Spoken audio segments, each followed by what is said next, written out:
Hey guys, what's up? It's Savannah. Welcome back to my channel and welcome back to another true crime episode here on my YouTube channel. As you guys can tell by the title of today's video, today we are talking about the case of Alyssa Turney. You guys have been overflowing my inbox and my DMs with requests to cover this case, and once I looked into it, I completely understood why. Alyssa Turney was 17 years old when she went missing on May 17th, 2001. And this case technically is still an unsolved case, but it has brought its way back into the media more so recently, and that is completely and 100% due to Alyssa's sister, Sarah. Alyssa's younger sister, Sarah, has a TikTok account, and she has been posting videos about Alyssa's case. She's been posting a bunch of information, and since doing that, and has put a lot more attention on this case. I am going to link Sarah's TikTok in the description box below for you guys to go check out if you want to see some more behind the scenes footage. She posts like home videos on there, and she also has a podcast that I'm going to link in the description box below as well. At the time of Alyssa's disappearance, Alyssa stood at about 5 feet 4 inches tall. She weighed about 145 pounds. She had brown hair with blonde highlights and has a small scar on her chin. So with that being said, let's just jump right on into it today. Alyssa was born on April 3rd, 1984 to her parents Barbara Strahan and Stephen Strahan. Alyssa is described as someone who has a completely carefree spirit. She's incredibly caring. She's someone who's completely full of life. And according to her sister Sarah, Alyssa was definitely a little bit of a badass. She was definitely a tomboy growing up. She wasn't afraid to get a little bit of dirt on her hands. She loved dirt biking. She loved being outside. She loved being in nature. And she also really loved music. Music was a huge escape for Alyssa. In typical teenage fashion, oftentimes she would lock herself in her room and blast music as loud as she could. She loved listening to artists like Marilyn Manson and Eminem. And Alyssa attended Paradise Valley High School located in Phoenix, Arizona. She had a lot of friends there. She had a boyfriend that she was really into. A lot of people said that her and her boyfriend had a very good relationship. And as far as her home life went, Alyssa came from a very blended family, like a lot of people do. When Alyssa was 3 years old, her mother Barbara ended up marrying a man named Michael Turney. Now, Michael Turney was a man who worked as an electrician and also worked as a former deputy sheriff in the 1970s. At the time that they got married, Michael had 3 other children, 3 boys from previous relationships. They were all a little bit older, and he also had a daughter who he's never actually claimed to be his, but according to Sarah, the 2 of them look identical. So at the time that they got married, Michael had these 3 older boys and a possible daughter, and Barbara had Alyssa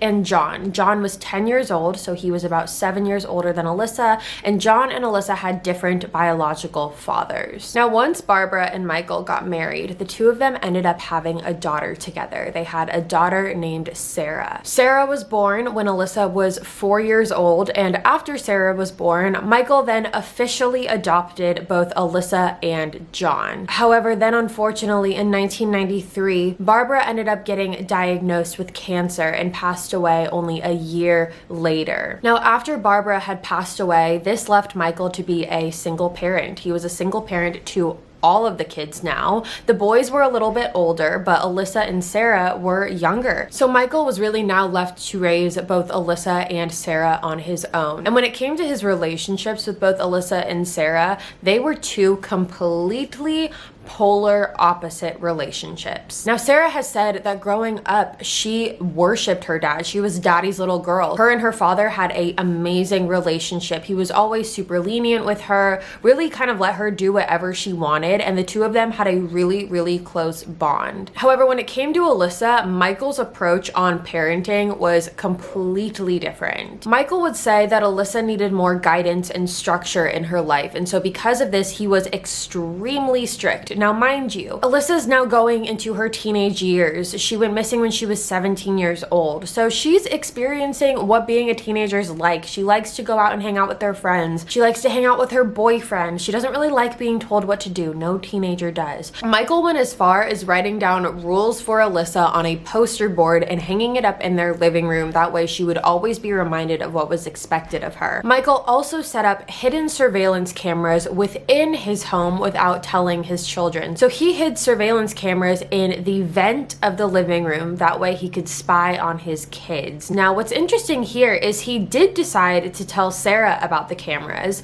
He told Sarah that this is where the cameras were. He even went as far as showing Sarah one time a video of Alyssa and her boyfriend making out on the living room couch. But Michael never told Alyssa about these cameras ever. Michael also went as far as to following Sarah to work. He would follow her to work and sit in the parking lot for hours on end to, in his words, make sure that she didn't leave. Some people have gone as far as to say that Michael was actually obsessed with Alyssa. He would go through her things and he would monitor her phone calls without her knowing. He actually had, I forget what the term is, like the technology piece, but there's something that you can buy that basically records the phone calls that come in and out of the house through the landline, and he bought whatever that piece of technology is. That way he could monitor and listen in on whatever phone calls Alyssa was making from the landline. Now, a direct quote from Michael regarding Alyssa, I'm gonna look over here so I can read it correctly, and this is regarding her behavior, is, quote, "She was quite a handful, a little pistol. Some might call it difficult to deal with, but I took it as a challenge." So now that you have kind of a little bit more understanding of the family background, let's move on to May 17th, 2001. Now, this was a Thursday. May 17th, 2001 was a Thursday, and it was also the last day of school before summer for Alyssa. Now, the day started off as any normal day would. Alyssa and Sarah both woke up, Michael dropped them off at school, and they went on about their day. Now, what made this day a little bit different is that at about 10:30 or 11 o'clock a.m. on May 17th,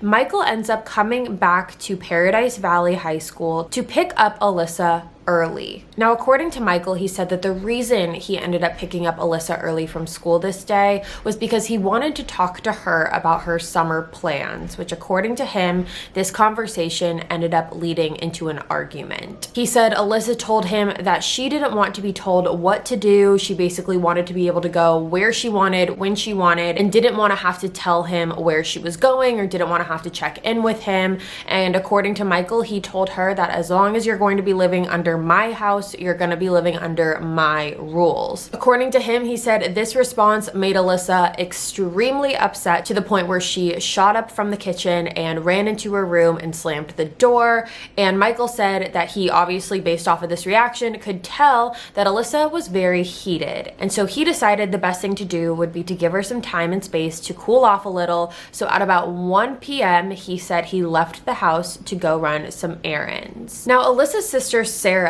this day was on a field trip with her school. She went to a water park for her field trip. And when she was driving back on the bus, she got off the bus with all the other kids, and all the other kids were going to their parents to be picked up. All of the parents were there lined up ready to pick up their kids, but Michael wasn't there to pick up Sarah this day. But according to Sarah, she said it wasn't a huge concern for her, and she actually was kind of excited because the fact that her dad didn't show up to pick her up from school meant that she got to walk to her friend's house who lived really close to the school and hang out with her friend a little bit until her dad came to pick her up. Now, the timing on this part is a little iffy, but what we do know is that somewhere between 5 p.m. and 7 p.m. on May 17th, Michael showed up to Sarah's friend's house to pick her up. Now, Sarah said that once she got in the car with Michael, Michael turned to her and said that he wasn't able to get a hold of Alyssa and that he hadn't heard from Alyssa, he wasn't able to get in contact with her, and Michael handed Sarah his cell phone and told her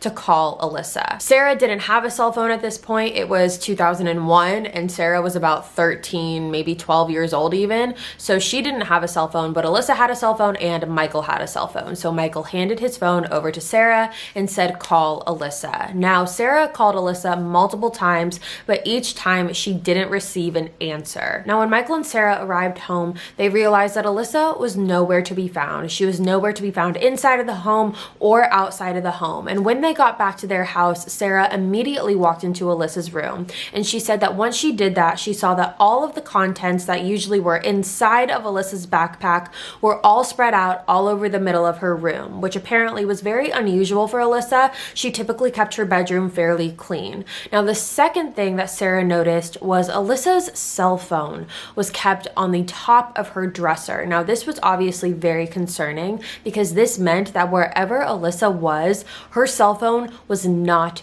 with her. And so they had no way of getting in contact with her.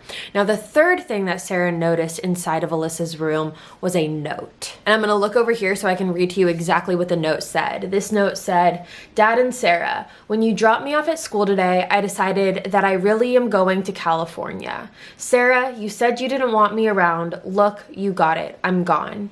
That's why I saved money. Dad, I took $300 from you. Alyssa." End quote. Now, handwriting experts have reviewed this note, and they were able to determine that this note most likely did come from Alyssa. It matches her handwriting pretty much to a T. So they were able to determine that this note was written by Alyssa at some point. But just because it was written by Alyssa doesn't necessarily mean that it was written that day. Now, according to Alyssa's friends, they said that her just picking up and leaving out of nowhere, her running away and not telling anyone, is so unlike her character. Yes, she's a little rebellious. She likes to go out and have fun and party and hang out with her friends and her boyfriend and drink a little bit and do the typical teenage stuff. But for her to go as far as completely just up and leaving without telling a single person, that was completely out of pocket for her and unlike her character completely. And along with this just being completely unlike Alyssa, Alyssa also had plans to go to a party that night that she was excited about. It was the end of the school year. She was going to a party with her friends and she was really excited about it. So for her to just up and leave, it just didn't make any sense to anyone. Now, the only person this kind of did make sense to, though, was Michael. Because when Michael saw this note that Alyssa left, he kind of put two and two together because a little bit prior to Alyssa's disappearance, Michael had actually called Alyssa's Aunt Lynette. Now, this Aunt Lynette was on Barbara's side, so Alyssa and Sarah's mother's side of the family. And after Barbara had passed away, the relationship between Michael and Barbara's extended family was not the best. They didn't really keep in a lot of contact. They didn't have the best relationship. So a little bit prior to Alyssa's disappearance, Michael called Alyssa's Aunt Lynette after Michael and Alyssa had gotten into an argument. And Michael had asked Lynette if it was okay if Alyssa went and spent the summer with her. Now, according to Lynette, she felt like this whole thing was kind of a setup. She kind of felt like Michael was calling her with the impression that she was going to say no to Michael asking if Alyssa could stay with her. And Lynette said she thought this because when she was asked this question, she told Michael, sure, of course, Alyssa can come stay with me. But when Lynette told Michael that this was fine, Michael kind of just told her, oh, never mind, I don't need your help anymore. It's fine, I'll figure it out. So because of this interaction with Lynette, when Alyssa went missing on May 17th, Michael did call the authorities and he filed a missing persons report, and he told them that he thought that he knew exactly what happened to Alyssa, that she had to have ran away and gone to her Aunt Lynette's house in California. So because Michael was so headstrong on the fact that he thought that he knew exactly what happened to Alyssa, and probably because he's had prior police experience before, authorities basically just believed him and marked this case as a runaway from the get-go. And this is where this case gets very frustrating, because even when they were able to confirm that Alyssa was not at her Aunt Lynette's home, they still didn't think that there was anything wrong. They still marked it as a runaway. They didn't search any of the surrounding areas. They didn't search throughout the town. They didn't file an Amber Alert. They did absolutely nothing because they were so dead certain that Alyssa was a runaway. Now, one thing that authorities did do is they ended up looking into Alyssa's bank account. And the reason that they did this is because when someone is a runaway, they typically will take out all of their money from their bank account. And they do this so they have everything in cash, which means that they won't have to pay by credit card and their location can't be tracked through their credit card, because when you pay with your credit card, it shows on your bank account. For anyone who has a bank account and has a credit card, you probably know this, it shows on your bank account every time you use your credit card. So when someone runs away, people typically take out all of their money from their bank account. That way they won't be able to be tracked through their credit card. However, when authorities went back and looked at Alyssa's bank account, they saw that Alyssa still had $1,800 in her bank account. So this didn't really make a lot of sense, because that's a decent amount of money to start out with and to take with you if you're gonna run away. So why wouldn't you take all of that money out with you? Now, following Alyssa's disappearance, there was a serial killer named Thomas Heimer, and Thomas Heimer is also known as Psycho. Yeah, he's known as Psycho. Now, Thomas was arrested in 2003 for the murder of a woman. However, once he was in prison, he confessed to murdering 21 women, including JC Lee Dugard and Alyssa Turney. If you are familiar with JC Lee Dugard's story, it has been one that I have been wanting to cover for a really long time. It's on my list. I'm going to get to it. JC was kidnapped kidnapped when she was very, very young, and she was held hostage for many, many years. However, she was found and she survived, and her story is incredible. But she is not dead. She is very much alive. She is not dead. And so when this Thomas Heimer, or Psycho, came forward and said, I killed JC Lee Dugard, his credibility really kind of went out the window at that point, because it was like, okay, no you didn't, because she's alive. And when it came to Alyssa, Thomas told authorities that he met Alyssa in a motel in Phoenix and that she was addicted to heroin, and kind of came up with this whole story when everyone who knew Alyssa knew that heroin was not something that she ever messed around with. She never experimented with heroin. She never did heroin. So again, this was a serial killer trying to take credit for a case that he had no involvement in. But because of this, the kind of light at the end of the tunnel in this sense was that it made authorities really look at this case again, because they had to kind of go back through and look through everything. And when they did that, they noticed multiple inconsistencies that they missed before because they had marked this case as a runaway. The first thing that they went back and noticed was the surveillance cameras that I mentioned earlier. I mentioned to you earlier how Michael had set up multiple different surveillance cameras throughout the outside of the house and the inside of his home. And he has said that this has nothing to do with the fact that he wants to spy on his kids. It's for safety reasons. So authorities went to Michael and asked him if they could see the footage from May 17th, 2001 from inside of the home, because he had cameras throughout all the inside of his house. Now, mind you, when police went back and really looked at this case again, it was many, many years later. It was like 2007, 2008. So there has been so many years that have passed, which is so frustrating, because that's so much crucial time that was just completely looked over because this was marked as a runaway. So my point is that many, many years had passed. And when authorities went to Michael and asked him for the tapes, he told them a couple different things. The first thing that Michael told authorities was that he was not going to hand over the tapes because he reviewed them himself and there was absolutely nothing to see. So there was no point in giving them to the authorities. After saying that, he then came forward and said that when Alyssa first went missing, he offered for the authorities to look at the tapes. However, they were not interested in seeing them. And so because of that, he ended up throwing the tapes away. So the first thing that he's saying is he's looked at the tapes himself and there's absolutely nothing to be made of from those tapes. So he's not going to let authorities see them. Then you have the second thing that he's saying, which is he offered authorities to look at the tapes right when Alyssa went missing and they weren't interested in seeing them. So because of that, he ended up just throwing them all away. Now, along with the surveillance tapes, authorities also took a closer look into the landline phone call recordings that Michael had, because remember when I said previously, Michael had a piece of technology that allowed him to monitor and basically track and record all the incoming and outgoing phone calls from the landline. Now, shortly after Alyssa went missing, Michael came forward and said that he got a phone call from Alyssa that came from a California payphone. And basically this phone call was her calling the landline of Michael's home and basically cursing him out and telling him to leave her alone and to stop trying to find her and all of these different things. And then she just hung up the phone. Now, when authorities asked Michael to get a copy of that recording, Michael said that the copy didn't exist. So it was around this time that Michael was definitely being looked more closely into as a person of interest in this case. He was definitely raising a couple eyebrows with authorities and the people surrounding him. His stories just weren't adding up and nothing was making sense at this point. And you also have to remember, I'm going to say it again, Michael used to work in law enforcement. So because of this, he knows how to make someone look like they ran away. He knows the ins and outs and the do's and the don'ts. He's been on the inside. He knows what authorities are looking for. And I also want to point out that Michael never made his family aware of the fact that he picked up Alyssa early from school on May 17th, 2001. It wasn't until 8 years later in 2009 when the 2020 documentary came out about Alyssa's case, where Alyssa's siblings and the rest of her family were made aware of the fact that Michael picked her up early that day. He never told anyone in his family about that, which is incredibly bizarre. How do you go 8 years without telling anyone in your family,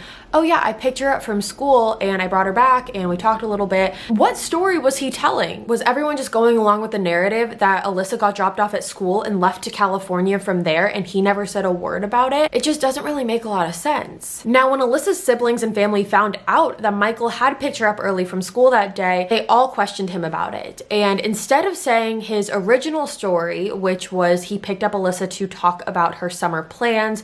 His story then changed to the reason he picked up Alyssa early from school that day was because Alyssa had asked him to come pick her up because she was going to break up with her boyfriend, or she wanted to break up with her boyfriend. And so she called Michael and asked him to pick her up from school that day.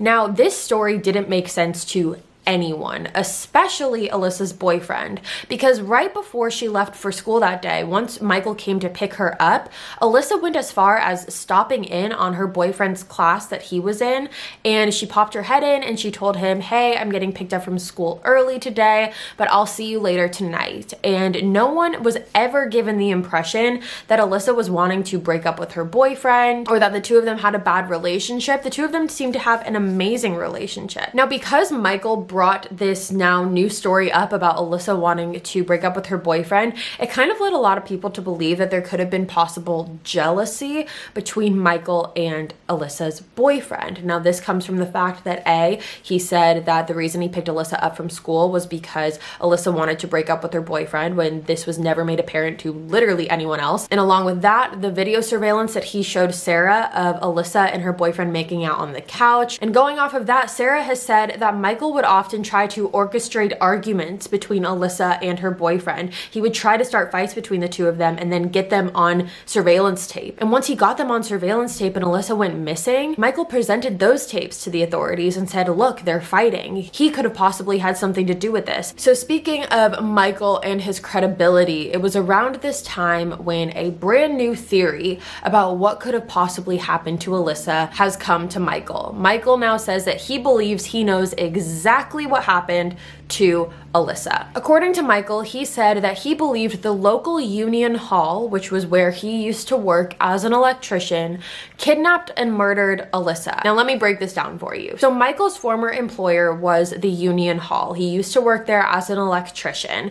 And this story gets very complex and complicated, but the main gist of it is basically that Michael had complained multiple different times of the working conditions that he was experiencing while working for this Union Hall. He also ended up getting injured one day on the job. He ended up falling off of a ladder and really injuring his leg, and he ended up accusing the people that he was working with of trying to kill him because he said that they tried to purposefully push him off this ladder. So because of that, they were trying to kill him, but he ended up getting a really big settlement for this injury. And according to Sarah, this settlement really changed their entire lives. They went from being a family who was struggling to a family who, in her words, had all of these great Christmas presents and now had all of these new cars and new toys and things like that. So the settlement really did help them. So Michael's theory here was because he complained about the working conditions that Union Hall decided to seek revenge on him because if he got this settlement from them and was complaining all the time, so they decided to get revenge by kidnapping his daughter. So now Michael's story goes from he's 100% convinced that Alyssa ran away to his former employer has kidnapped Alyssa. So when this theory was presented to authorities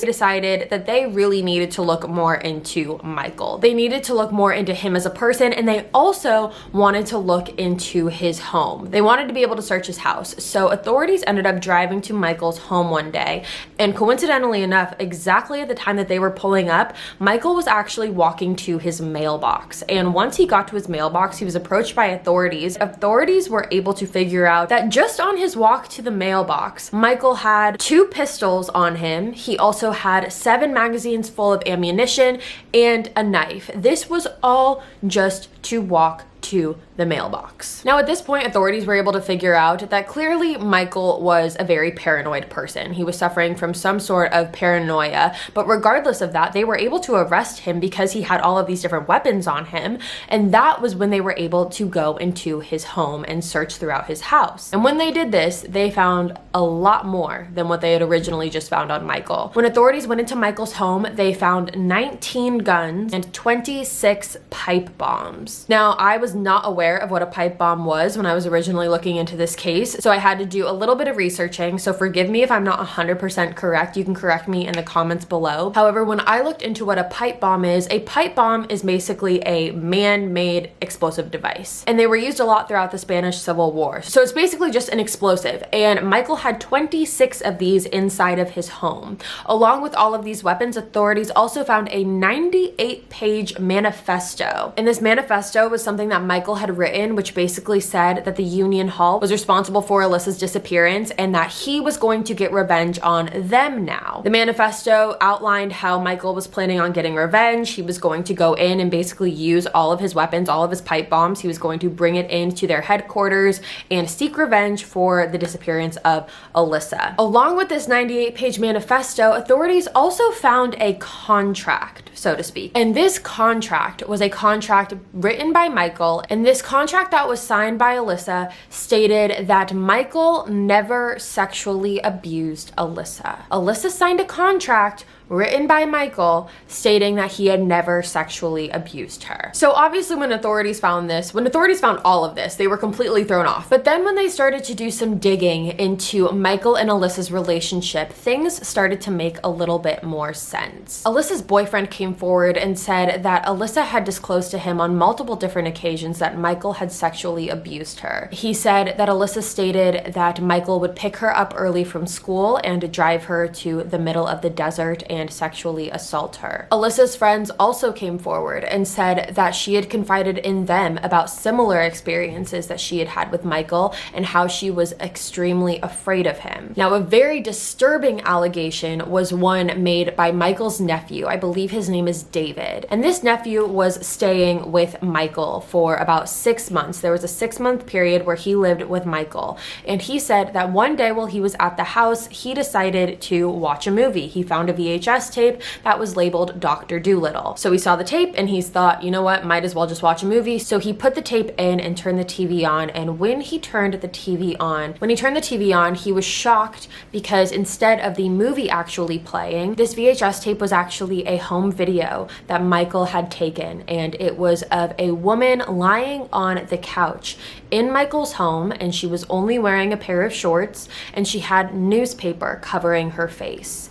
Michael's nephew said that he wasn't able to completely confirm who the woman lying on the couch was because their face was covered. However, he does believe that it was Alyssa. The next clip on the tape was of another girl who, similarly to the first one, was lying on the couch wearing only shorts and her face was covered with newspaper. And in both of these tapes, Michael was just seen sitting in a chair watching the girls. Now, this is all an allegation. This is all something that Michael's nephew has said that he saw, but according to the nephew, he said that he was so disturbed by this video that he ended up packing up his things that day and moving out. Now, of course, Michael came out and said that this is completely ludicrous. It's completely false. This nephew of his had a lot of drinking problems and he let him come into his home, but the drinking problems never stopped and he was drinking and driving. So because of this, Michael ended up kicking him out and he got very upset about that and came up with this entire story. I've never seen the tapes. I don't want to see the tapes, but I've never seen them, so I don't know if they exist or not. This was all allegation, so just take everything with a grain of salt. Now, there is another home video that was taken on March 29th, 1997, which was just a couple years prior to Alyssa's disappearance. And this home video you can actually find on Sarah, Alyssa's sister's TikTok. She posted it on her TikTok. And essentially,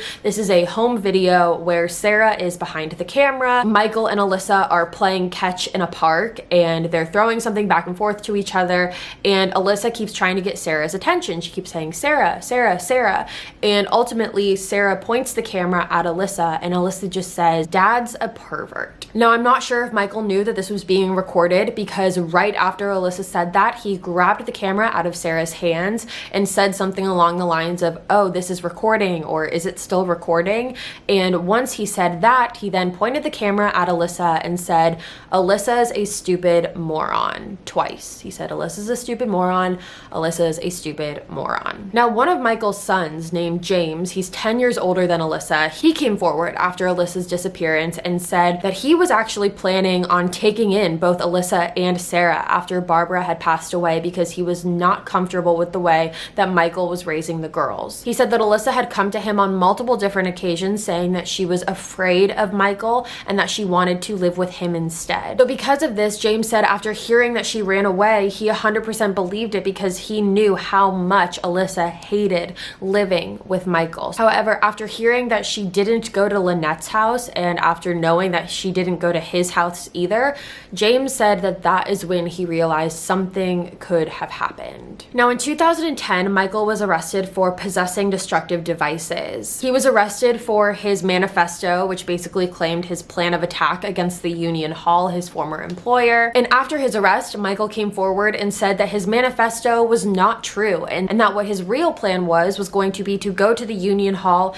and kill himself instead. That way he would be able to get more awareness for Alyssa's case. He also said that he had none of the weapons that the authorities were claiming that he had in his home, and the only thing he had was fireworks, just in case he wanted to ever make loud noises. Now, for a long time after Alyssa's disappearance, about 9 years, it wasn't until a little bit after that 2020 special came out on Alyssa's case, Alyssa's siblings were pretty much all standing by Michael. They 100% believed that Michael had nothing to do with it. Sarah said that she was pretty much working for her dad full-time as his legal assistant to try and get him out of jail. She worked day in and day out. She worked on paperwork. She worked on all these different documents. She tried to do everything that she could to get her father out of prison. However, over time, she said she realized that things just weren't connecting. Things weren't making sense. She said that once she and her siblings kind of came to the realization of Michael really could have had something to do with this, she actually approached her father and said that she was going to stop advocating for him. And she said he responded by basically just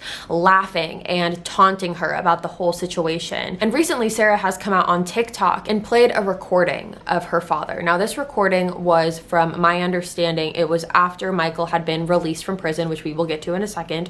But after Michael had been released from prison for the possessing destructive devices charge, he and Sarah got together in a neutral place and they sat down to talk about things. Basically, when she was sitting down talking to him, she was recording him and she asked him what happened to Alyssa. And I'm going to read the quotes over here. He said, quote, "Be there at the deathbed, Sarah, and I will give you all the honest answers you want to hear," end quote.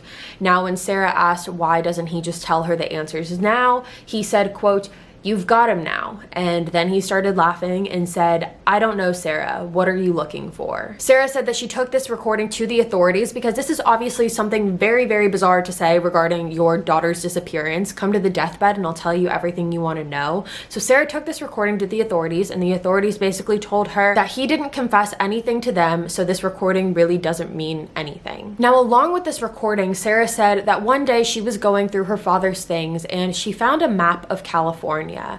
And on this map, there were coordinates marked, and the coordinates basically led to the middle of nowhere. It was the absolute middle of nowhere in California. I'm not exactly sure where on the map, but according to her, middle of nowhere. And she approached the authorities and said, "He marked these coordinates in California. I think we need to go look there." But authorities were not about it. They said no, and nothing ever came of it. And I'm not sure what year this happened in. However, coincidentally, there was a hiker who hiked these exact coordinates, and it wasn't because he knew about them. It was just because they decided to go on this hike that day. And while they were hiking, they came across a set of remains exactly where the coordinates were placed. And when these remains were discovered, they were in such terrible condition. They were so destroyed to the point where the medical examiner was not able to determine the gender of who the remains belonged to. And when the remains were tested to see if they belonged to Alyssa, the results came back inconclusive. So to this day, we don't know if that was Alyssa. So let's talk about what Sarah believes happened to Alyssa. Now, according to Sarah, she said that she believes